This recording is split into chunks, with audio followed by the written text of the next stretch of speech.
ନା ଏ ବାବଦରେ କେହି ସନ୍ଦେହ କରିବାର ନାହିଁ। ହଉଛି ମୁଁ ଛୋଟ ଛୁଆ ନାହିଁ କି ନବୀନ ପଟ୍ଟନାୟକ ଛୋଟ ଛୁଆ ନାହିଁ। ସେ ହଉଛି ନିଜକୁ ନିଜେ ବିଚାର କରି ସେ ତ ଦେଖନ୍ତୁ ବର୍ତ୍ତମାନ ସରକାରରେ ନାହିଁ।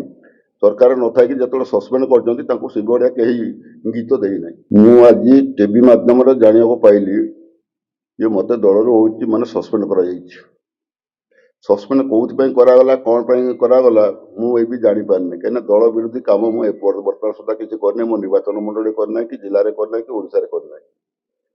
ମୁଁ ତ ହଉଛି ଦଳର ବିରୁଦ୍ଧରେ କୋଉଠି ଆଲୋଚନା କରିନି। ଏବେ ହଉଛି ରିସେଣ୍ଟଲି 13 ତାରିଖ ଦିନ ଗୋଟେ ହଉଛି ମିଟିଂ ହେଇଥିଲା କେଉଁଝରରେ। କେଉଁଝର ହଉଛି ଜିଲ୍ଲାର ବିକାଶ ପାଇଁ ହଉଛି କହିଥିଲେ ଯେ ବିକାଶ ହଉଛି ମାନେ ହଉଛି ଆଜ୍ଞା ବିକାଶ ଭିତରେ କ'ଣ କହିବା ପାଇଁ ଚାହାନ୍ତି। ମୁଁ କହିଲି ଯେ ବର୍ତ୍ତମାନ ଯୋଉ ମୁଖ୍ୟମନ୍ତ୍ରୀ ସେ ତାର ହଉଛି ବିକାଶ ଧାରାକୁ ନେଇଛନ୍ତି।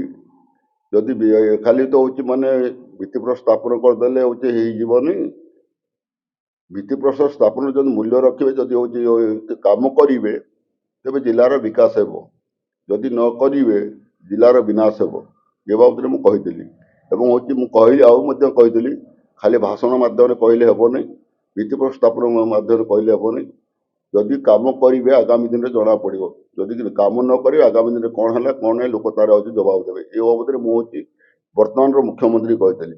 କିନ୍ତୁ ପୂର୍ବତନ ମୁଖ୍ୟମନ୍ତ୍ରୀ ଆମର ଦଳର ସଭାପତି ମାନ୍ୟବର ନବୀନ ପଟ୍ଟନାୟକଙ୍କ ବିରୁଦ୍ଧରେ ମୁଁ କିଛି କହିନାହିଁ କି ତାଙ୍କ ନାଁ ବି ମୁଁ ନେଇନାହିଁ।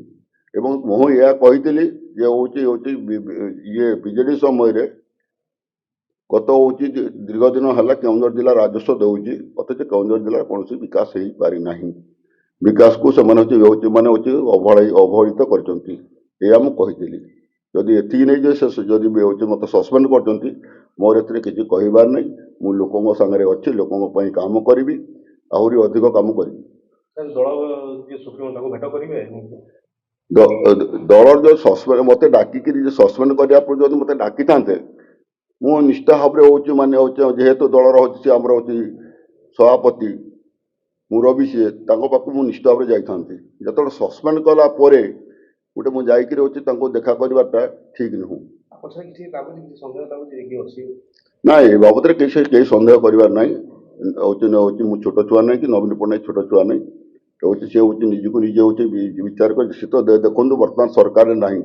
ସରକାର ନଥାଇକି ଯେତେବେଳେ ସସ୍ପେଣ୍ଡ କରିଛନ୍ତି ତାଙ୍କୁ ସେଭଳିଆ କେହି ଇଙ୍ଗିତ ଦେଇନାହିଁ।